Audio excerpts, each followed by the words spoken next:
Hello, this is Dr. Samuel Kisseadoo speaking to you from Virginia. Let's talk about the home. The home is where all of us were born into and grew and became what we are today.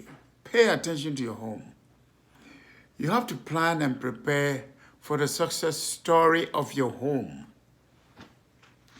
And God first put man in a garden to till and keep it. And the garden represents your home and then work you can do.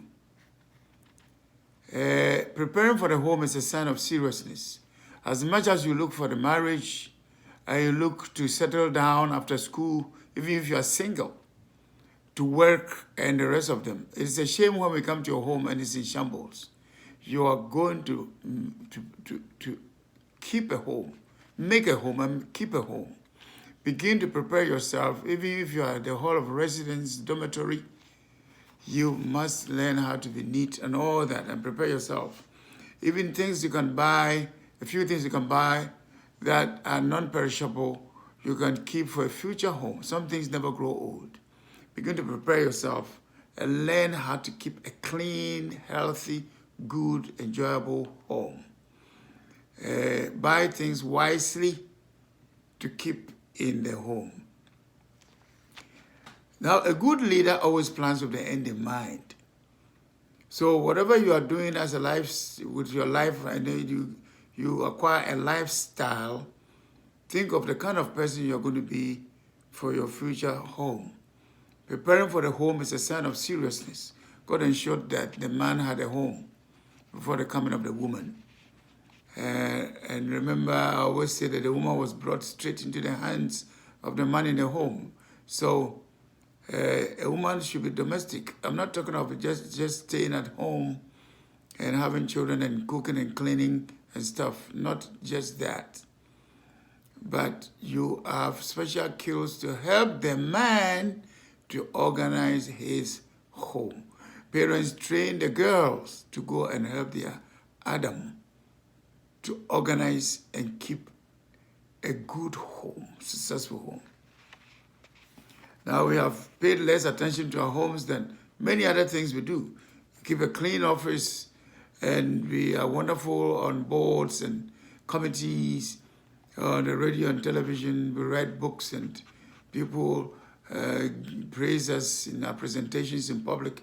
But when we go to your home, what kind of person are you in your home? And I always say that how spiritual you are is not how you are in church, how you are at home. How wonderful you are is not how you are in that institution or on the streets riding in a nice car or on a job or places. Who are you in your home? Who are you in your home? If you're a single parent or you are unmarried, let God be your partner and do your best to be able to get a good home established.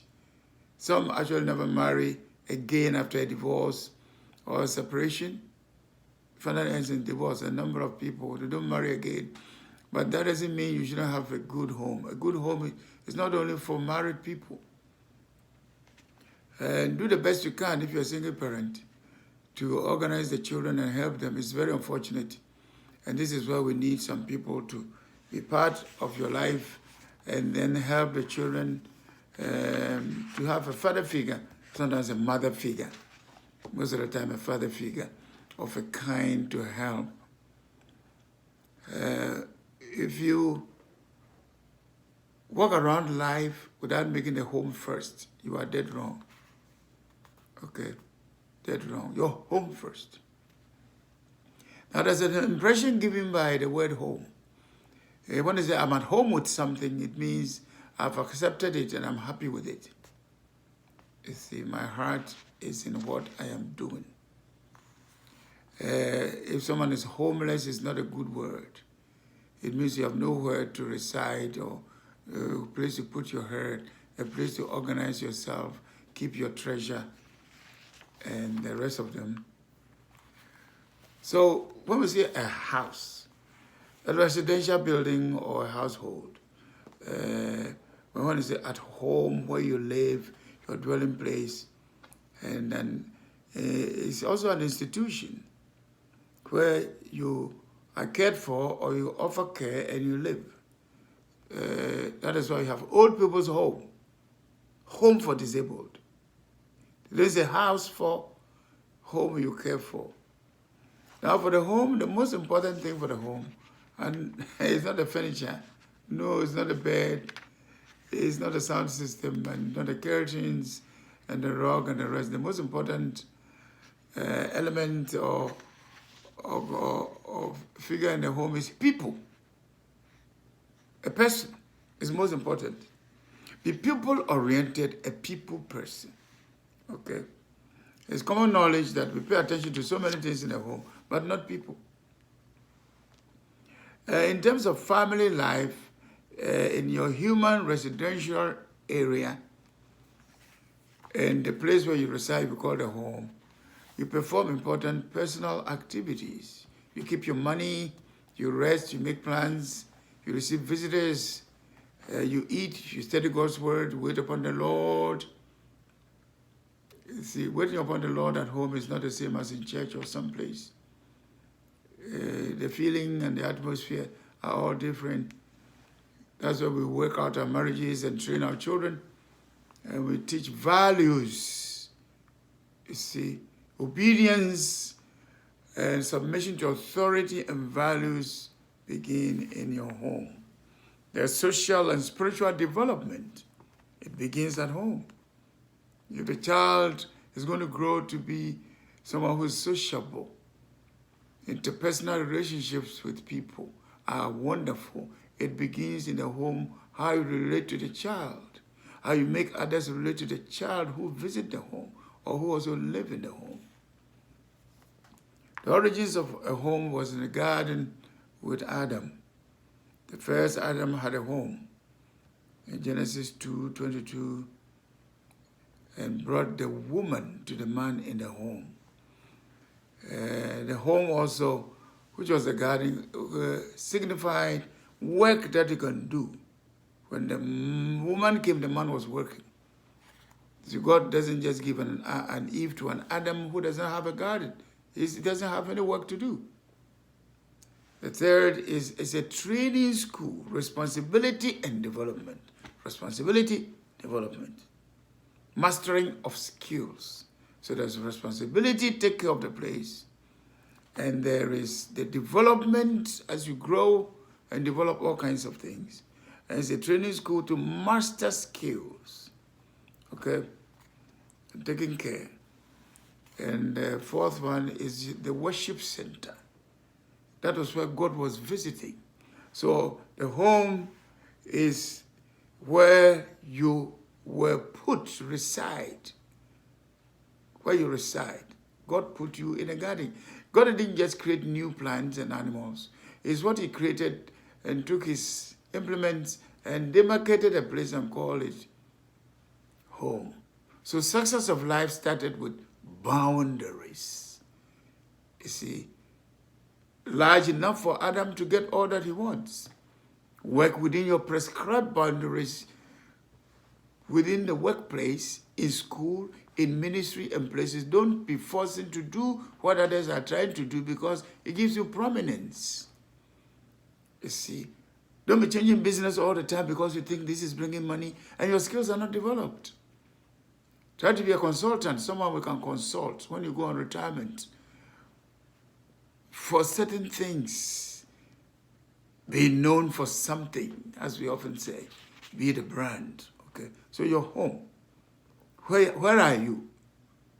You see, I mean, if you're going to marry, where are you going to live? And secondly, work you can do. Number three is a training school to master skills, have responsibility and develop. And then fourthly is your worship center where God visits you. In Luke chapter 2, verse 51-52, Jesus went home. Luke 2, 51-52. Was obedient to the parents. At home, he learned obedience from the home. You see, when they went to worship and, he was 12 years old and they couldn't find him, and they went looking for him. And the scripture says in Luke chapter 2, 51-52, he came home with them and was subject to them. Okay, have the right people around you and learn to submit to authority, parental authority. Now, I want us to seriously think about the marks and the needs of a true home.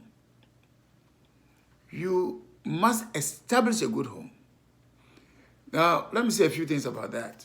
Number one, it is your choice. No one is going to do it for you. It's just like love. You choose to love. That feeling we have is something that is the spark. But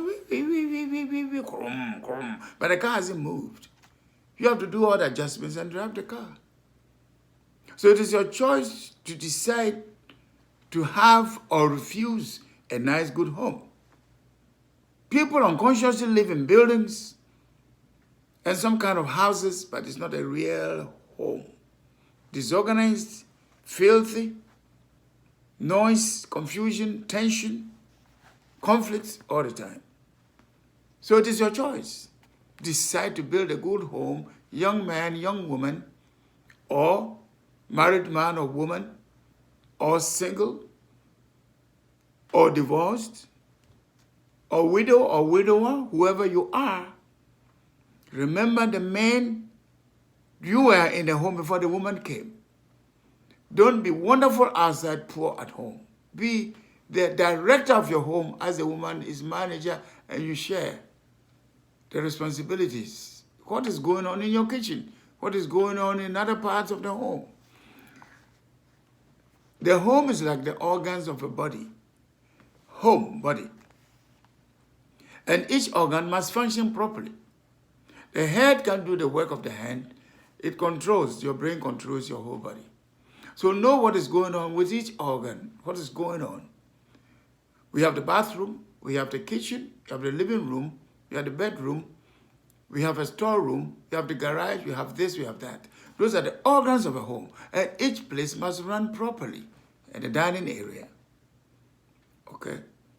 So make sure that each area of the home is wonderful. You can't just have a wonderful living room, your kitchen is smelling full of cobwebs from the year 1844. And your pans are all black, whatever. It depends on what you are using to cook. And the place smells. You see. You can't just paint and keep a nice living room and put wonderful furniture there, but your kitchen is horrible because there people don't go there except in some instances. And you go there and you are surprised how dirty and smelling the kitchen is. You can also have a wonderful kitchen and then the rest of the places. Go to the bathroom and you are shocked by what you see. Visitors' bathroom, fine. But where they have their bath and how careless they are, it can be horrible. Okay? Number two. So it's a choice. Number two, it is unique to you. No two homes are exactly the same.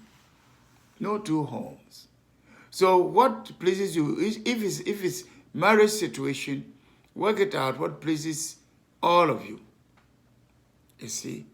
Well, the woman keeps home, makes sure you have the right curtains, the colors match, other things in the home and all that. But the man should be interested. You see, placing pictures and things on the walls, you see, as much as possible. Work together. It's part of the intimacy, the closeness. And agree so that all of you are very happy and the rest of them. Okay? So it is unique to you. Make it unique. Don't just copy other people's homes. In relationships, find out what worked for both of you. You take inspiration, but don't just copy anyhow. Number three, it identifies and describes you. It identifies. Your home screams out your real personality and the character you have. When people come to your home, wow, it tells who you are. So be very careful. No matter how people view you, they are going to judge you somehow by the kind of home that you have. When I was a student in Holland, the Netherlands, going with the train from The Hague to Delft, the school, my school is where they discovered the microscope. It's like a hand lens, you know. I saw it. It's there by Antoine Leeuwenhoek. You know, And so I go with the train, and I time the train when I time the tram, I go with the train, and it goes and comes. And I'm doing this environmental science and didn't have time much for everything. I mean, I had a nice bed, one room apartment. My wife wasn't there then. I was hoping that she would join me one day. And I remember one Christian sister, who was also African, and came one day with another lady. We were in the same school. And we were doing something, some kind of work, whatever it is. So we had to group together to this thing. And then he came, and then he said, your wife has to come and organize you. It wasn't too bad, but it wasn't the best. Your wife has to come and organize you where in your home, where it was my room, call it my room.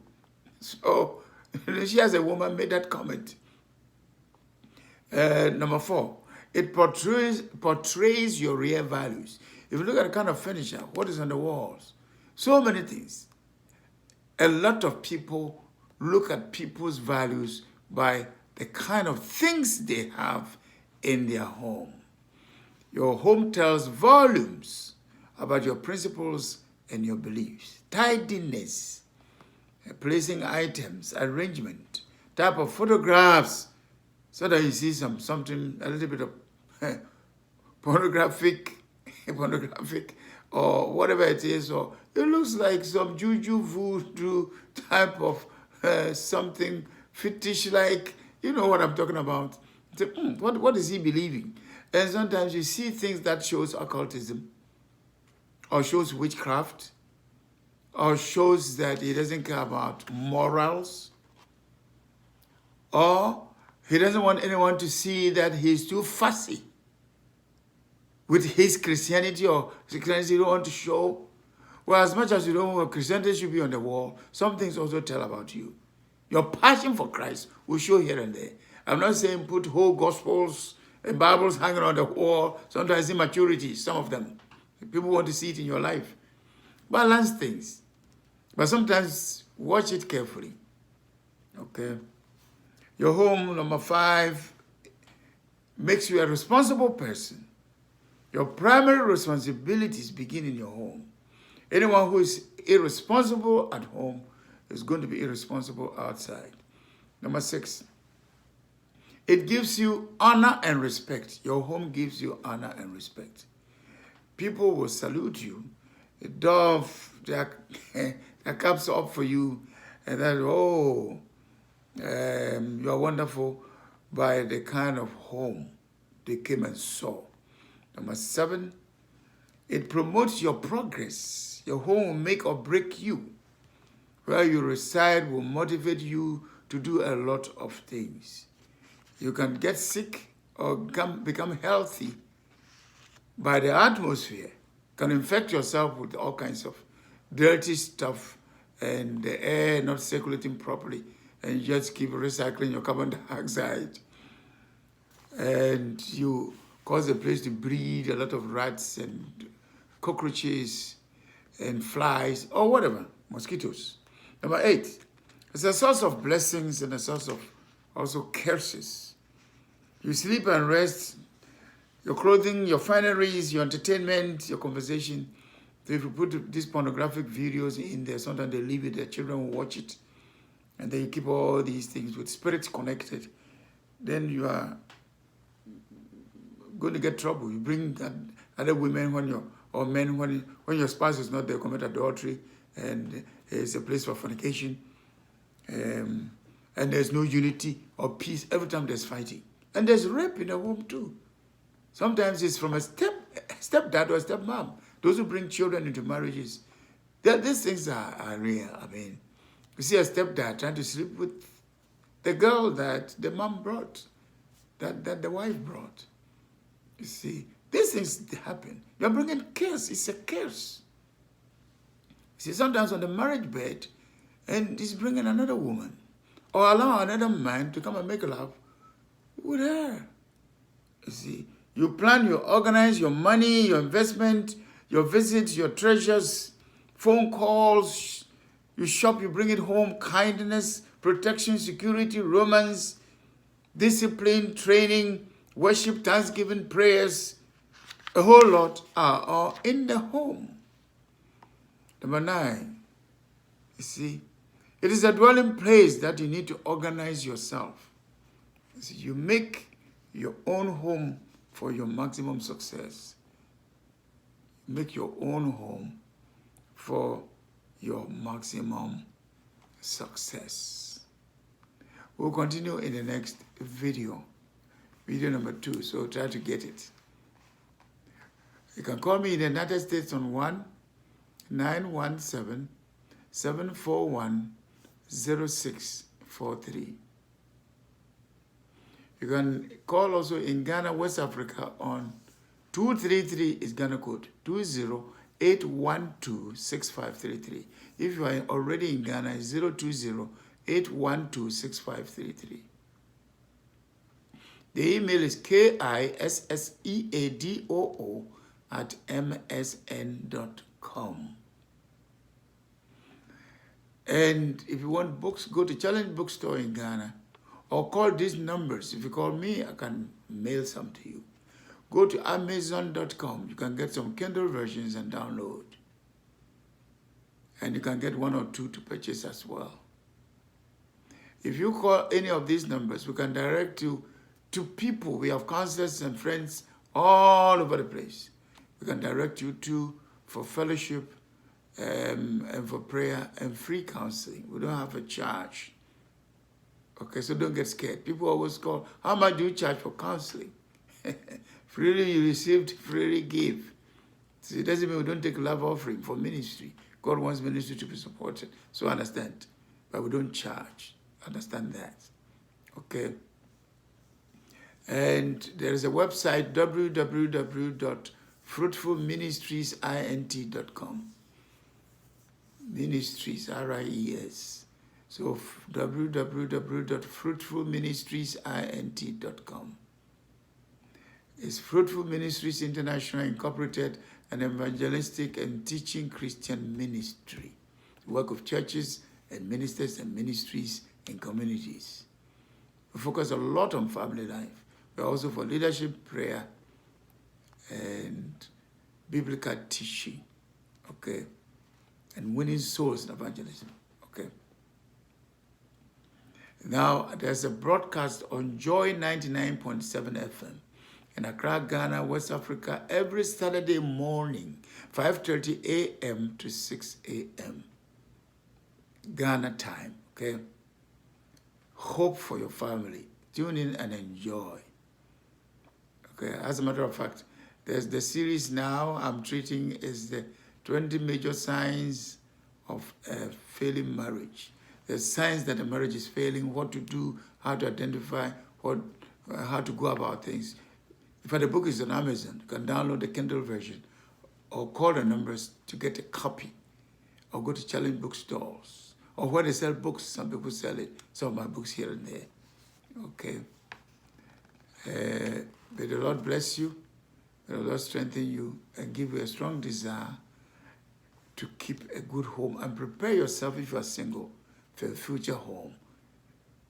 Good meals, balanced diet, exercise, peace, understanding, good communication, neatness, organization of things, choice of colors to the right things you buy, entertainment, smiles, and love in the home.